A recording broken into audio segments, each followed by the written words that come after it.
What if I told you that everything you think you know about student loans is probably wrong?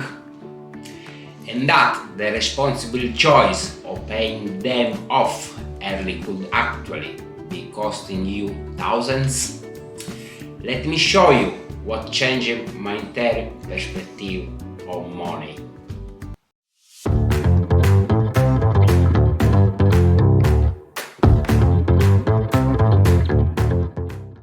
Welcome to Health Words, where financial literacy meets real-world action. I am Claudio, and today we are diving into a book that's fundamentally changed how I think about money. Money, a User's Guide by Whateley. This isn't just another book review. This is about discovering that financial education doesn't have to be complicated, intimidating, or reserved for people in suites. If you are ready to take control of your finance future, stay with me, because what you learn in the next 10 minutes could save you a year of financial stress. Here is the uncomfortable truth. Most of us will never taught how money actually works. We left school knowing how to solve a quadratic equation, but not how to build a credit score. We can recite historical data, but couldn't tell you the difference between saving and investing.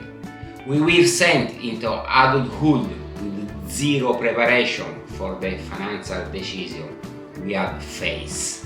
Whateley wrote this book because she recognized that gap, and more importantly, she felt it. This is the financial education manual that should have been handed to every 18-year-old in Britain.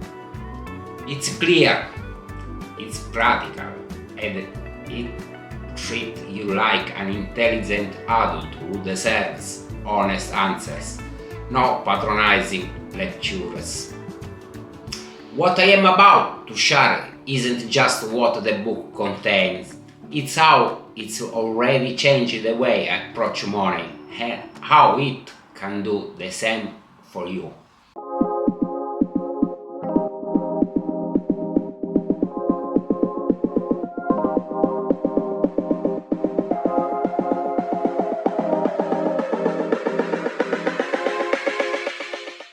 Before this book, I thought I understood money reasonably well. I budget, I pay my bills, I even started investing. But there were these nagging questions I couldn't answer. Should I be aggressively paying off my student loan? Is debt always bad, or are there types of debt that make sense? How do I actually improve my credit score beyond pay bills on time? Why does housing feel completely impossible for my generation? Money, a User's Guide, didn't just answer these questions. It reframed how I think about them entirely. Let me walk you through these sections that hit hardest, and more importantly, show you exactly how you can apply this knowledge starting today.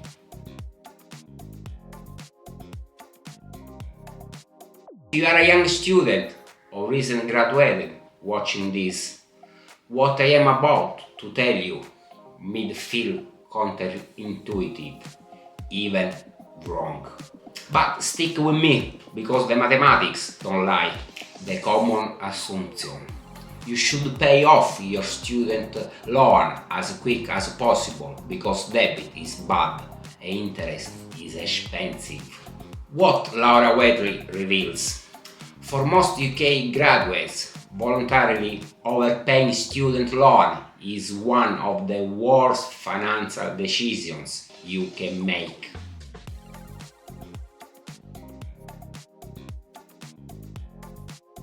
It is why UK student loans aren't like credit card debt or personal loans. They work fundamentally differently. Key fact number 1. They are written off after 30 years, plan 2, or when you turn 65, plan 1. Most people never repay their full loan amount.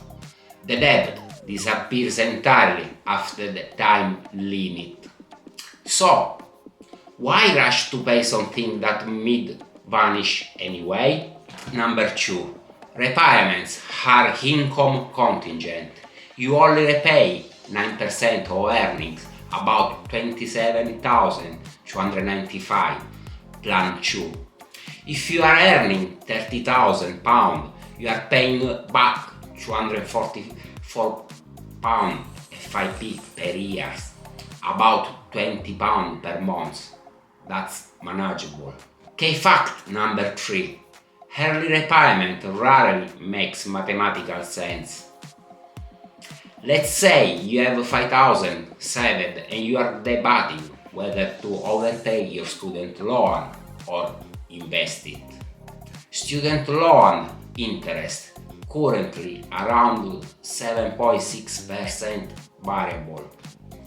Investment return conservative estimate 7-8% average annually over 30 years. Plus, you get no tax relief on student loan overpayments, but you can shelter investments in 𝐼𝐸. Do the math. Investing that £5,000 and letting coupon for 30 years could give you £30,000 plus. Paying off student loan early saves you the interest on £5,000, which might get written off anyway. The exception Whateley highlight: if you are a very high earner who will definitely repay the full amount and the interest rate is significantly higher than some investment returns, then early repayment might make sense. But that's a small minority.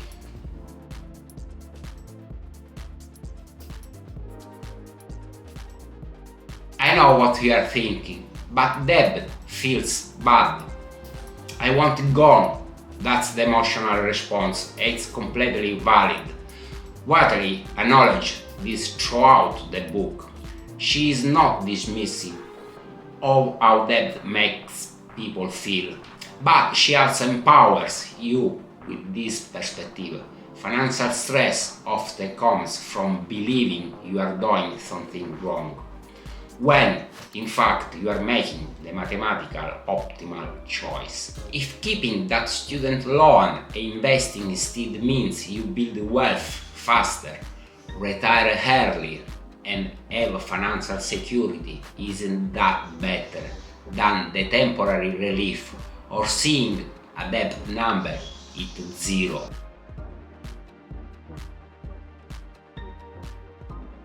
It is what you can do today based on this chapter. Step 1. Log in into your student loan account and check which repayment plan you are on, plan 1 or plan 2, your current balance and interest rate, your monthly repayment amount. Step 2. Calculate your actual repayment trajectory. Use the government student loan repayment calculator. Be realistic about your expected earnings. You will likely discover you won't repay the full amount. Step number 3. Redirect overpayment money to investments instead if you were planning to make voluntary repayments. Take that exact amount and open a stock and shares 𝐼𝐸. Start investing in low-cost index funds. Step number 4. Reframe your mindset. Your student loan isn't hanging over you. It's a graduate contribution system that scales with your income. That's actually quite fair.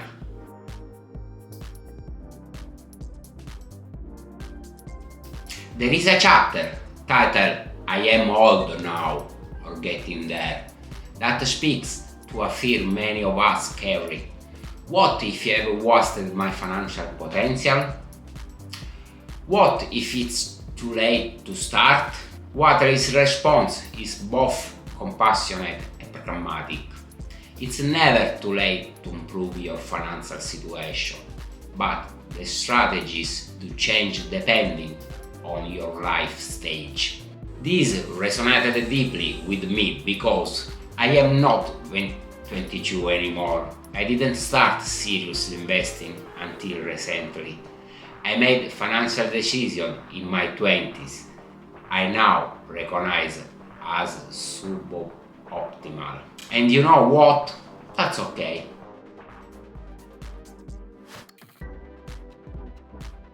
It is why the mindset shift. The book reframes starting late as starting now with more life experience and clearer priorities. What younger people have time to recover from mistakes, decades of compound growth.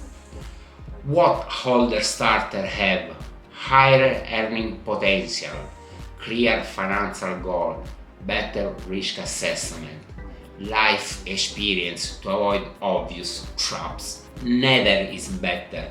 They are different advantages, require different strategies. For those in their 30-40s, you can't afford to be as risky with investment, shorter time horizon, but you likely earn more, so can invest larger amounts. You probably have a clear financial goal: house, kids, retirement. You understand your spending patterns and can budget more accurately. The liberating truth: every decade of your life offers new financial opportunities. You are not behind. You are exactly where you are, and forward progress starts now.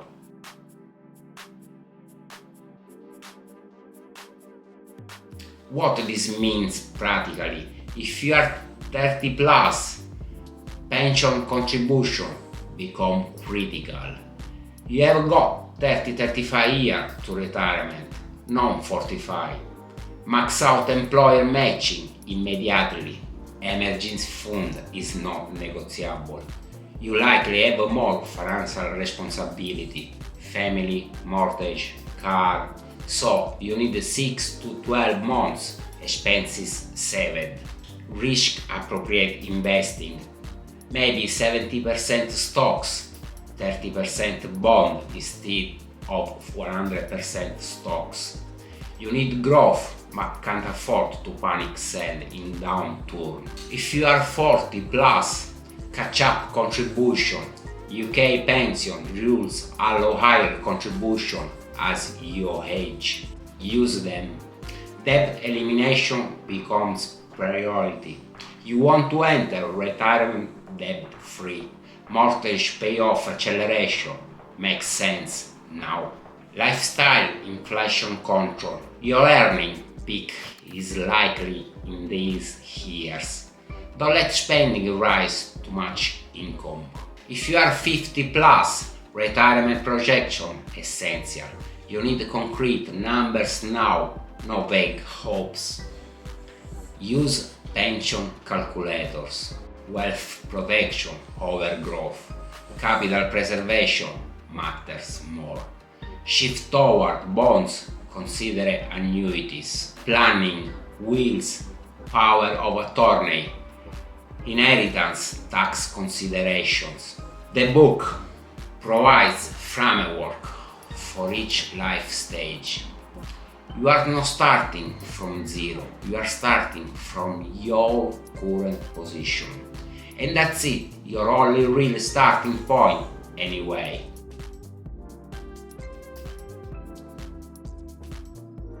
It is what this chapter gave me: permission to stop mooring my past financial mistakes and start building from today.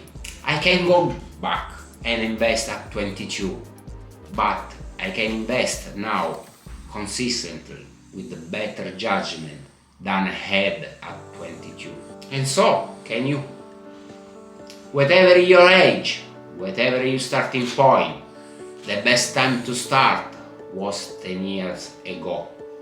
The second best time is today.